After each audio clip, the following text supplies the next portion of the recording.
Loh kula itu karena hidup dengan istri saya sama anak saya. Jadi yang ngurus anak saya sendiri. Jarang kula ngurus dalam jarang. Ya, memang itu memang saya punya standar pakai kitab-kitab kados hikam. Saya ini merasa hidup di dunia itu sendiri. Saya tak warai la Allah kalau kotar. Imam yang ngarang hikam itu punya resep supaya kamu seneng terus. Liyakil lama tafrahu bihi, mesti yakil lama tahzanu bihi.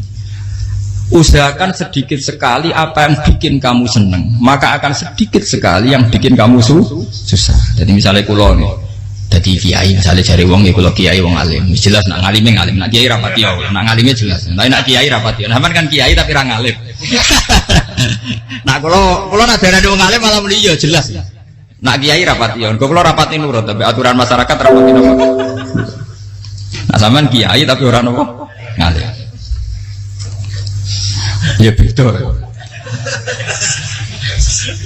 Enggak, ini memang bedanya jauh. Ya mungkin lebih kiai sampean gimana? Cara derdek-derdek dongo meyakinkan sampean. Tapi cara artine dongo piye paham kulo. Lha boten iki nyata, sampe rasa tersinggung. Napa barang-barang napa? Nyata. Nah, kulo sering ditakoki kiai-kiai masalah. Resepnya apa jenis? Konjinan rata susah, dal kita rata wiridan, rata muhayyisib. Resepnya ilmu itu gini kata hikam. Ulama yang kayak hikam tuh pernah ngarang kitab tuh saking syukurnya entah saking angkuhnya terserah ngomentari. Kamu harus yakin bahwa di sisa hidup Anda itu tidak akan maksiat lagi. Sehingga kalau kamu ditakdir maksiat, anggap saja akhiru maksiatin kudirat alika. Anggap itu yang terakhir.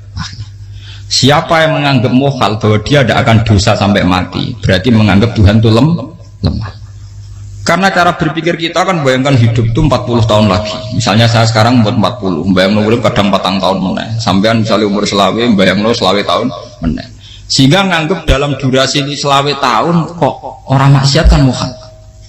Apalagi sampai sudah tahu maksiat itu bakat tempah. Ya maksiat ya kelas-kelasan, nak bikin pacaran. Nak wong iso mau-mau ya nakal, nak sing setengah soleh ya berbau proposal ya sesuai kontaknya DPD. Itu kan urusan masing-masing. Ya itu kan urusan masing. Moe waktu sabu ala wong ngene ora ana sing roh waktu sabu. Ala. Ngrombongan wali songo, mbok kangen wali songo, mbok golek selisih wawahu napa? Alam. Sing roh pangeran tiap. Mbok kangen wali, mbok golek selisih margin. Niku pokoke wawahu napa? Ya, itu kan urusan jenengan mbek pangeran, mboten urusan kula. Tapi tetap saya sebagai ulama mengingatkan, niat itu ditoto. Begini, ulama dulu tuh ngitung hidup itu hanya 2 menit 2 detik, sehingga dia ya gampang saja. Kayak imam, kayak kanjeng Nabi itu, ya Rasulullah kenapa tidak menyediakan makan untuk besok? Loh, saya itu tidak yakin, kalau hidup saya sampai besok. Ya sudah begitu cara, ya sudah tenang saja. Kalau sampean kan bayangkan hidup 4 tahun lagi, 5 tahun lagi, sehingga arah mangan ya wedi tenan. Padahal bolak-balik zaman cilik arah mangan tetap wedi. Jadi cara berpikir Nabi itu begitu. Begitu juga cara pikir sahabat, cara pikir ulama-ulama yang waras itu begitu. Loh, saya itu pernah melarat di Jogja, zaman pertama merantau. Itu kalau nanti saya bilang, Gus kok tidak punya beras, tapi apa yakin nak sesuk urip Pak? Kowe butuh mangan sesuk, anak sesuk ijek napa? Cara berpikir ulama itu begitu. Sehingga melihat maksiat juga gitu. Alhamdulillah aku ijek urip 1 detik, 2 detik, 2 menit. Sehingga hidup. Dan itu sudah cukup untuk lafadzkan la ilaha illallah. Makanya kata yang ngarang hikam, betapa murahnya Allah. Surga itu hanya bisa dibeli dengan 2 menit. Karena surga itu senilai la ilaha illallah. Miftahul jannah la ilaha illallah. Itu cukup 1 menit. Berarti surga itu regane mau 1 menit. Dan karena dia nganggap hidup itu 1 menit ke depan, la ilaha illallah, ya sudah. Dia ngitungnya hidup itu per menit. Kalau sampean kan enggak, per 10 tahun, per 20 tahun. Sehingga kriminal betul, cara pandang sampean itu kriminal betul. Sehingga bayang kudu di duwe, kudu di bojo, nak kiai kudu di pengaruh. Nah kalau saya enggak, saya meskipun tidak sehebat itu, tapi mewarisi keilmuan mereka. Jadi misalnya saya jadi ulama, itu bayang dong, di santri musito. Islam pokoknya ke Ahmadiyah ya gitu saja. Ya pokoknya ya sudah gitu. Orang bayangno santri sing kelambinan takwa khusyuk salam tempel demen gelo, demen apa? Lo tanyakan santri-santri saya itu mungkin belum pernah nyuri saya bikin kopi. Bisa dihitung. Karena saya itu sederhana saja. Misalnya saya pergi dari Jogja ini yang nyata salam, bayangno bojoku wis maca gawe no kopi, buka no lawang malah kecewa. Seperti umumnya orang kan gitu, semerantau ada bang bojo ku nyuambut, digawe no kopi, digodhog no banyu hangat, teman, bareng teko bojone wangep kukur-kukur. Karena tarifnya dia ideal, maka mudah kecewa kalau itu tidak terjadi. Nak kula mboten, sebayang napa Yogya ibu juku cek utuh Islam. Nak salat madhep wulan ya sudah gitu. Pakai standar-standar yang minimalis. Saya dari rumah bangun sampai ngaji ya, pokoknya melek terus ya sudah nak salat madhep napa. Mulane sudah gitu. Andai kan saya pakai standar maksimal, maka akan mudah kecewa. Rasulullah juga begitu. Rasulullah itu ngadepi Sayyidah Aisyah itu ya begitu, ngadepi Hasan Husain. Sehingga tidak ada cerita Nabi mudah kecewa betul. Karena Nabi bayangkan anak istrinya itu ya minimalis sekali, urusan dunia loh maksudnya minimalis sekali. Misalnya Nabi pagi-pagi tanya, ya Aisyah apa ada sarapan? Enggak ya Rasulullah, ya idzan asumu kan itu saya puasa. Kalau sampean usul-usul lah digekno kopi wong wedok opo? Itu kan repot. Muni-muni itibak sunnah Rasul tapi tidak pernah sampean mendekati sunnah napa? Rasul. Sehingga ya tenang saja Nabi. Saya tahu alhamdulillah bisa niru dalam gitu-gitu itu bisa. Makanya ini kiai muda paling jauh. Banyak kiai-kiai yang sepuh itu kalau urusan gitu konsultasi masa. Gus saya bawa kain. Ini kula harus era dekarep. Juga saya tidak pernah bayangkan opo tanggaku seneng aku atau orang sing ngaji aku kecewa, tidak pernah bayangkan. Sampai itu kan makhluk, tidak penting. Kecewa tidak kecewa itu tidak benar. Saya itu orang alim, ngerti ini warido kamat lubi, ora warido kum. Yang tak gulai ridane pengiran, ridane sing ngaji, ridane konsumen. Itu apa? Makhluk tidak penting. Itu harus dilatih. Harus apa? Sehingga orang itu kalau biasa sholat, maksudnya biasa takluk be Allah, mesti la'alla katardo, mesti gampang puas. Karena dia iktifak ngalap cukup be Allah Subhanahu wa ta'ala. Saya sebagai manusia juga sering ditangisi istri. Misalnya saya sering ke Jogja sendirian. Nah ninggalan nopo, ninggalan ibu milih pengiran. Misalnya mati ninggalan ya paling aku mau ngapain nih suara. Paling mau nangis gue kegiatan. Bukan apa. Ingin saya bahwa konstitusi ulama itu masih iktimat Allah. Kalau kita kan enggak. Cara berpikir kita ngaji itu ideal sing ono podium, sing ngaji kelaminan takwa kabeh, ketunan kaji kabeh, diluk kabeh. Kita akan pakai standar-standar yang dengan asumsi kita. Padahal Nabi zaman sugeng al iman hahuna wa yusiru ila qalbihi sadrihi salah. Iman itu urusan hati. Komitmen sampean be Allah Subhanahu wa taala. Nah ini resepnya. Makanya kata hikam liyakillah mata frohubi, mesti yakinlah mata syanubi. Sedikitlah kamu gembira dengan satu hal, nanti akan sedikit kamu yang kecewa. Artinya misalnya kados kula sebagai ulama seneng kula nu kok ijek iman. Ya nggak kayak wong awam. Ya sudah bilang. Jadi misalnya suatu saat kula jatuh, yang ngaji saya gak seneng jadi kupeting. Wong sing seneng kula bubar kabeh. Kula ora susah, mistola darah bener. Gus saiki jenengan ora sing seneng. Ya tenang saja. Sing ora seneng ya makhluk ora jelas. Dan status mereka tetap la yadurru wa la yang. Ini harus dilatih. Sehingga Nabi itu ya meskipun beliau itu perang, sahabatnya meninggal ya tenang saja. Nabi cara berpikir yang meninggal mereka mati syahid, yang masih hidup dianggap berpotensi melakukan kebaikan. Sama tak warai resep-resep dari Rasulullah Shallallahu Alaihi Wasallam. Saya ini sebetulnya memaksa, menjelaskan ini maksa, karena saya inginnya jadi ulama yang kayak umumnya orang, tidak ideal amat. Tapi kan saya ditekdir ilmunya itu ideal, jadi terpaksa saya jelaskan. Tapi kalau perilaku saya tidak akan ideal. Soalnya ngawur, saake mari Ghafuri pengiran nganggur bolak-balik cerita. Ada seorang wali, karena dia wali itu doa di multazam, ya Allah, saya ini minta satu hal. Karena dia wali maka tidak minta uang, tidak minta jabatan, minta engkau takdir saya tidak pernah maksiat. Itu kan bagus sekali, minta doa ditakdir gak maksiat kan ada. Dari pengiran malah Syafi'i. Fa'ena ada ukufran. Karena tahu maksiat malah sifat ghafurku tak ada kok endi. Gamare pengiran ini sifat ghafurku rak nganggur. Malah tidak ada orang selain Nabi kecuali ditakdir tahu maksiat dan sifat ghafuri pengiran efektif. Paham kenapa? Lara sampean kan ghafure kok nggo kabeh. Dadi karek sadidul iqab. Karena maksiate sampean sering. Jadi sifat ghafure wis berlaku aktif. Saya karek nunggu sifat sadidul iqab. Paham ya? Itu beda dengan wali-wali. Sifat sadidul iqab mau aktif mereka tidak punya dosa. Malah pangeran bingung gak kok sifat ghafure. Apa Apik tak dakoki Ghafur ora tau dosa. Didakoki Sadidil kok gak tau maksiat. Jadi pangeran malah sing bingung. Nak kowe ora tau maksiat Ghafur kok tak dakoki. Kok ora tau maksiat wong iku ora tau apa? Didakoki Sadidil kok gak mungkin atau maksiat. Lah pangeran ape dakok Ghafur kan syaratnya dosa sik. Sampeyan kan walian. Ghafure wis dientekno. Keseringan kepake, paham ya? Karek nopo? Karek Sadidil ikom. Ya itu memang standar Tuhan. Semua Quran itu kalau nyeritakan gitu. Nabi ibadi anni anal ghafurur rahim. Kaulaku ceritani aku ghafurur rahim. Tapi yo ceritani wa anna adabi wal adabul alim. Jadi Nabi ibadi anni anal ghafurur rahim wa anna adabi wal adabul alim.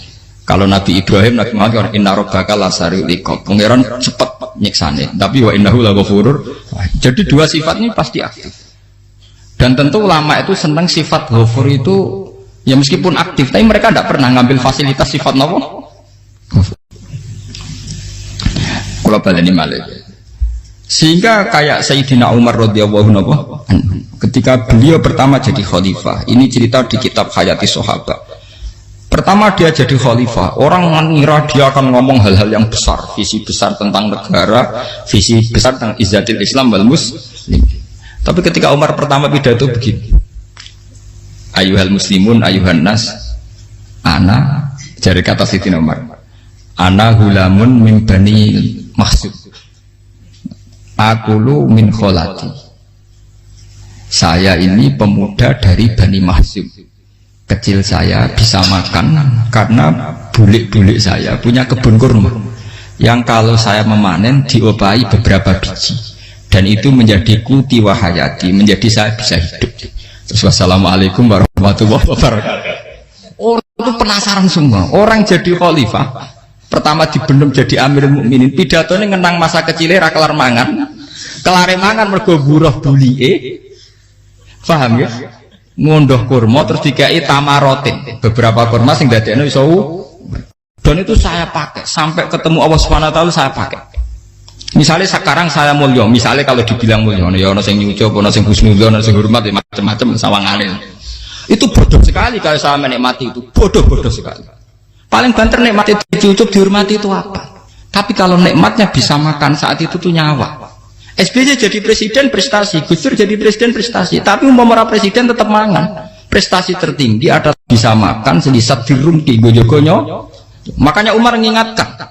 Sebetulnya nikmat tertinggi saya itu tidak saat saya jadi khalifah, saat itu kok aku iso mangan, cara gak aku mati. Paham ya?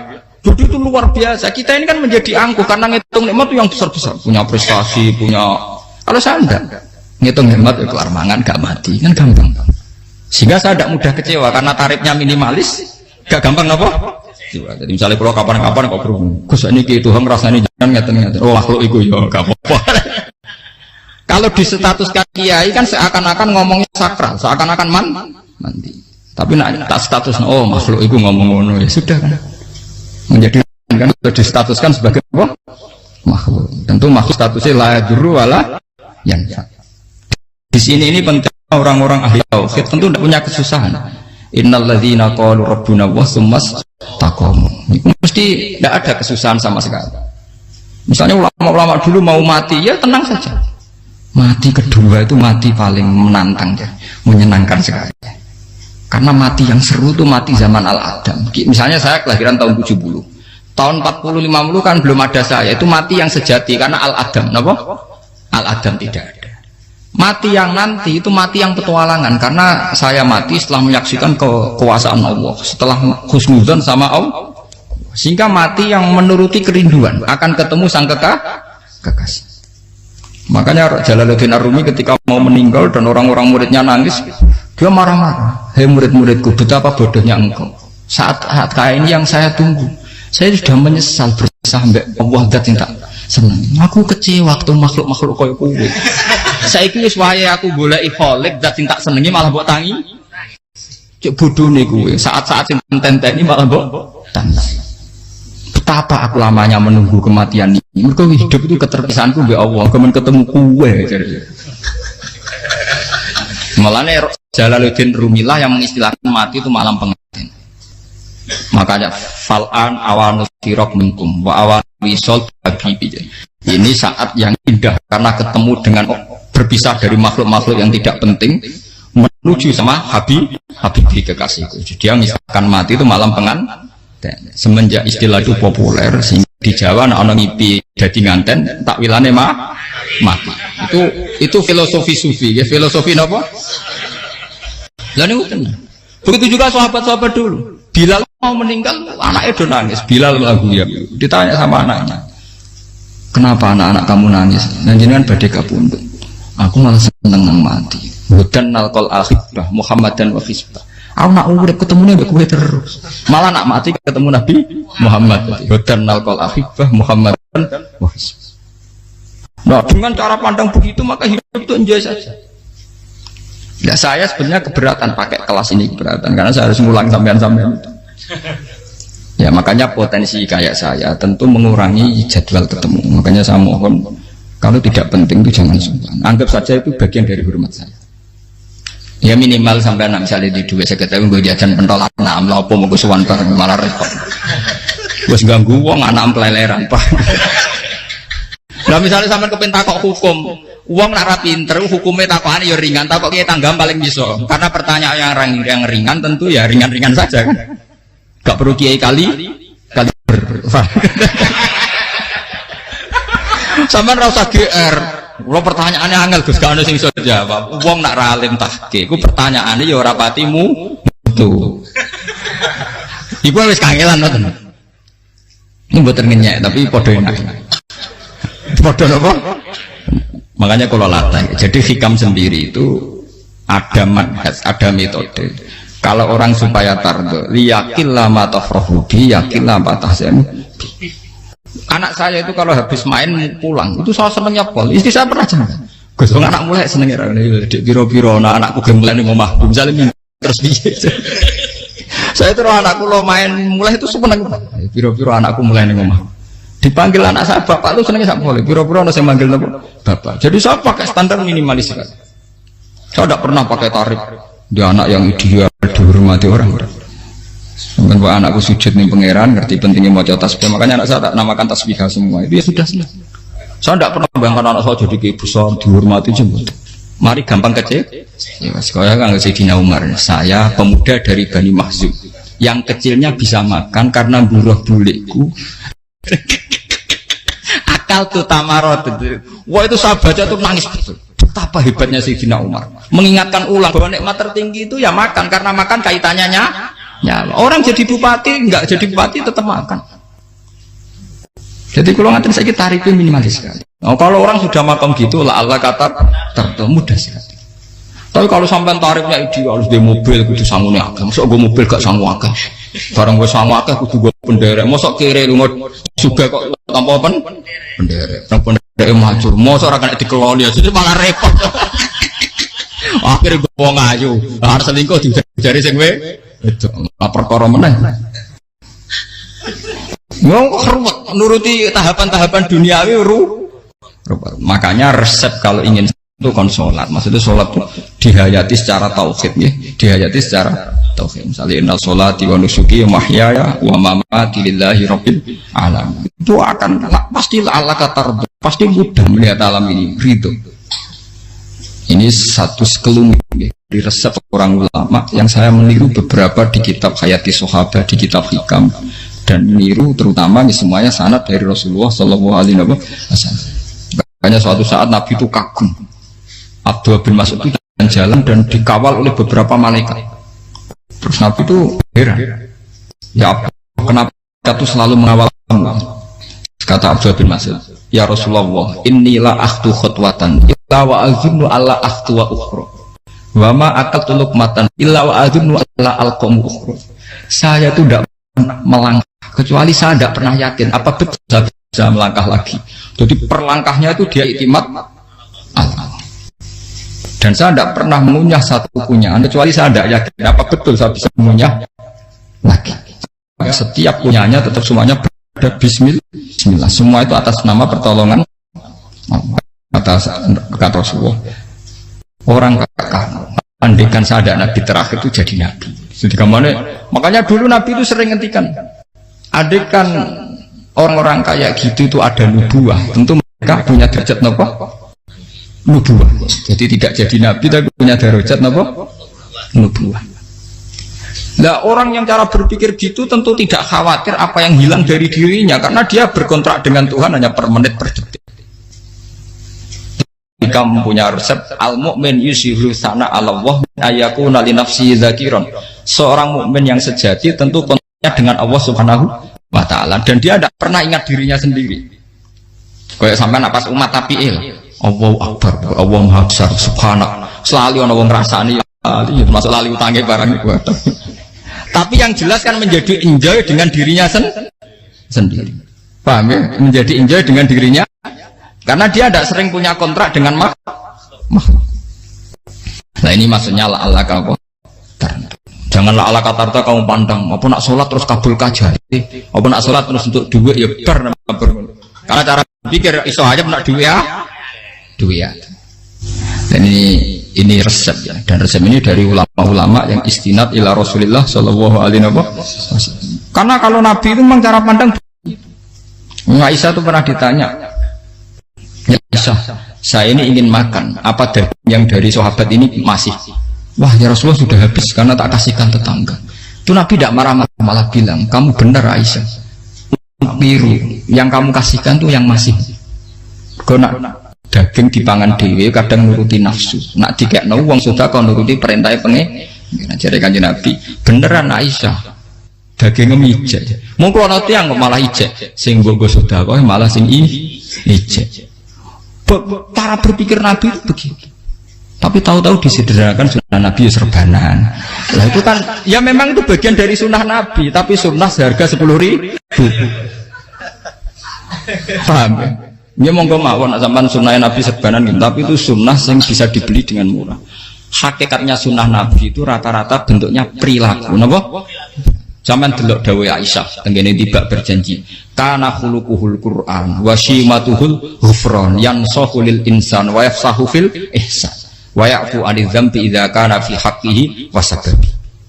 Kana khuluquhul Qur'an, Nabi ku akhlak dasare wis kaya Quran tok. Urusane akhlak. Wasimatuhul ghufron, ciri utama sifatnya Nabi gampang nyepuro. Yansahu lil insan, dan Nabi punya niat baik pada seluruh manusia. Wayafsahu fil ihsan, sering melakukan ihsan. Dan sunnah Nabi ngoten kan luwih sering kula Quran ya wis hafal mulang. Wasimatuhul ghufron kula gampang nyepuro, sampeyan ngaji angop ora tau tamu. Yansahu lil insan, kula bedina nasihat tiyang mulang. Wayah sahufil ihsan tak dia gampang. Kalau mulai ora tahu itu sakmene kudu podium kudu wong dilo ya ora. Pokoke akhir kiamat dia ya madhep mulon ya sudah. Loh itu kan dawuh Aisyah ketika ditanya kaifa kana khuluqu Rasulillah. Dan itu semua dijawab oleh ahwal, oleh sebuah perilaku. Tidak ada Aisyah jawab nganggo atribut. Oh Nabi itu jubahan serbanan, tidak ada itu. Memang itu sunnah ya, saya itu sunnah kan, jangan salah paham ya. Tapi itu sunnah yang tidak dijawab oleh Aisyah. Sunnah yang sampean jawab sendiri, paham? Aisyah yang istrinya Rasulullah ketika ditanya kaifa kana khuluqu Rasulillah, beliau jawab kana khuluquhul Qur'an wa simatuhul ghufran yansahu lil insan wa yafsahu fil ihsan. Semuanya akhwal wa ya'fu 'anil dzambi idza kana fi haqqihi wa sababi wa idza dia haqqu wa lam yakun li ahadi marra'ahu badihatan haba wa idza ta'ahul miskinu ajaba yaqulul haqqa walau kana murra wa la yutmiru lil muslimin hisaw wala. Semuanya itu akhwal, satu perilaku sosial. Saya mengakui kalau serbanan sunnah, ya saya ngakui. Tapi sunnah harus karena saya mewakili yang akhwal tadi, yang apa? Lah mungkin untuk sampeyan, monggo kalau untuk ngisi sunnah.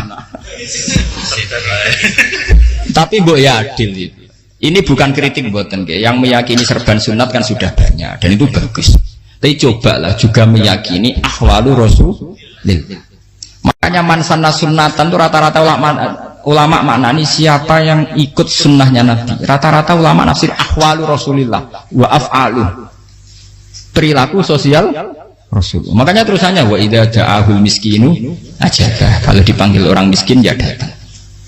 Ya maksudnya ada harus orang miskin manggil pas resepsi kawin boten. Misalnya ana wong melarat kuwi di sepeda motor, wong melarat iki yo ngeteroni puskesmas ya mbok terno. Wong melarat loro yo nukono misale apa minyak kayu putih mbok tekani. Ora kok ngerti-ngerti mbok ngurusan walimatul urus sing wajib piye lho. Payah. Yo lan wajal miskin aja pe ora ana hadise urusan walimatul urus mboten.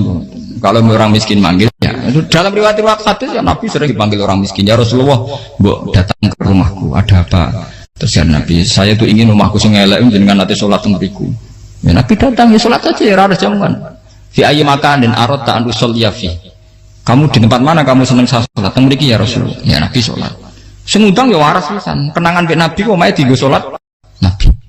Ampean tahu tanggung kiai kon salat. Kon promosekno anakmu iku paham. Ya itu nggak nunggu kersane ketampi PNS. Padahal kiai ini dia anak era PNS.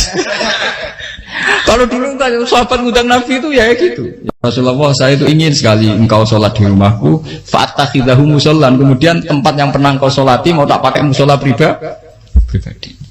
Makanya masjid kiblat itu rumahnya sahabat. Karena dulu Nabi pernah sholat di satu tempat. Adalah ono perintah tahlilul kiblat itu di rumahnya sahabat. Sahabat dulu itu kalau ngaturi Nabi itu kenanya ingin Nabi pernah sholat di situ. Ya, ilmu ngeten ini muntah. Ya, untungnya ten kula, jadi ono sing eling-eling ya, Bang. Nah, teman kudu syukur. Ya, artinya syukur ya. Orang kayak saya itu tidak usah sampean dikte-dikte ngikuti hukum adat.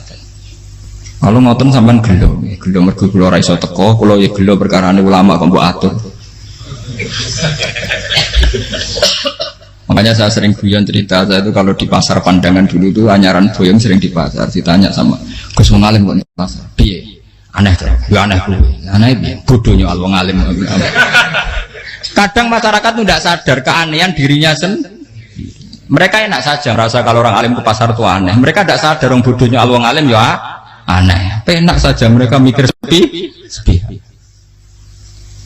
Faham ini supaya sampean Allah kan apa Makanya untuk Rasulullah, Nabi itu sering ngendikan ana tamu hormati. Tapi etika mertamu di Rasulullah itu walakin idza du'aitum. Mertamu Nabi itu ditimbali. Walakin idza du'itum du'iya mabni majhul. Ketika kamu ditimbali fatwa. Jadi ya ayyuhalladzina amanu la tadkhulu buyutan nabiyyi illa ayyudzana lakum. Jadi untuk sowan Nabi itu nunggu dipanggil. Meskipun sahabat tuh rindu Nabi, tidak berani sowan ke dalamnya Nabi. Kalau ingin ketemu Nabi di bareng pas sholat jamaah, karena Nabi pasti keluar di andai kan Nabi nerima tamu di rumah, ya ora sida dadi Nabi. Amen nampa tamu.